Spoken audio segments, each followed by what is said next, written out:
একটি শান্ত তৃণভূমিতে যেখানে বন্য ফুলগুলি দোল খায়, লিওরা নামে একটি সূর্যপোকা আকাশ স্পর্শ করার স্বপ্ন দেখেছিল। লিওরা প্রজাপতিদের বাতাসের সাথে নাচতে দেখেছে, তাদের ডানাগুলি সূর্যের আলো আঁকা হয়েছে।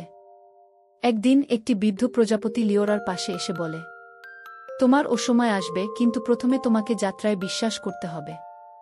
ঝড় এবং ক্ষুধার মুখোমুখি হয়ে তৃণভূমির মধ্য দিয়ে লিওরা তার পথ পাড়ি দেয়। এক সন্ধ্যা পর্যন্ত তার চারপাশে আলোর একটি সোনালি সুতো জড়িয়েছিল।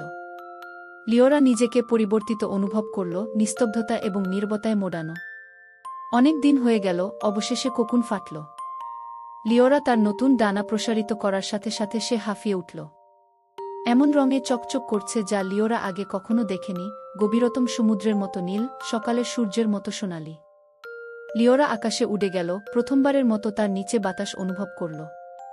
মাটিতে তার পুরানো বন্ধুদের কথা মনে করে লিওরা ফিসফিস করে বলল, বিশ্বাস করো, তুমিও উঠবে।